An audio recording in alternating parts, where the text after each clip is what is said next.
അഗളിയിൽ സ്വന്തം സ്ഥാനാർത്ഥിയെ CPI നേതാവ് കൊന്നുകളയുമെന്ന് ഭീഷണിപ്പെടുത്തിയ സംഭവത്തിൽ ഇപ്പോൾ പാലക്കാട് ജില്ലാ സെക്രട്ടറി എൻ സുരേഷ് ബാബുവിന്റെ തരത്തിൽ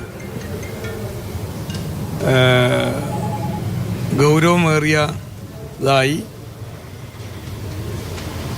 ഈ പറഞ്ഞ ആൾക്ക് ബോധ്യമുണ്ടെങ്കിൽ ഞങ്ങളത് പരിശോധിക്കപ്പെടും, ശക്തമായി തന്നെ പരിശോധിക്കും. പക്ഷേ എൻ്റെ മുമ്പിലിപ്പോൾ അത്തരം വിഷയം വന്നിട്ടില്ല.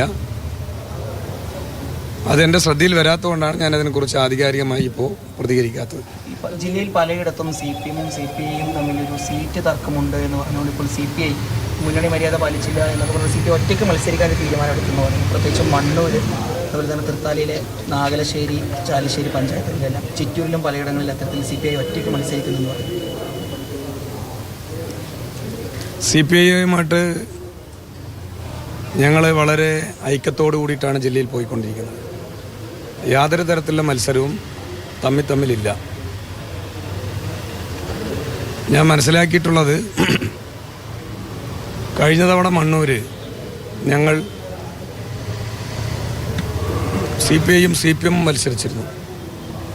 അത് ഇത്തവണയും ഈ തൊടകളിയിൽ ഭീഷണിപ്പെടുത്തിയ കേസുമായി ബന്ധപ്പെട്ടാണ്. ഇപ്പോൾ എന്തെങ്കിലും ഭീഷണിയേറ്റയാൾക്ക് അത് ഗുരുതരമായിട്ട് കണക്കാക്കുന്നുണ്ടെങ്കിൽ അങ്ങനെ ശ്രദ്ധയിൽ വന്നാൽ അത് പരിശോധിക്കുമെന്നാണ്. തൻ്റെ മുമ്പിലേക്ക് അത് പരാതിയുമായിട്ടോ അല്ലെങ്കിൽ അങ്ങനെ ഒരു ഗൗരവ രൂപത്തിൽ വന്നിട്ടില്ല എന്നാണ് CPM ജില്ലാ സെക്രട്ടറി പറയുന്നത്.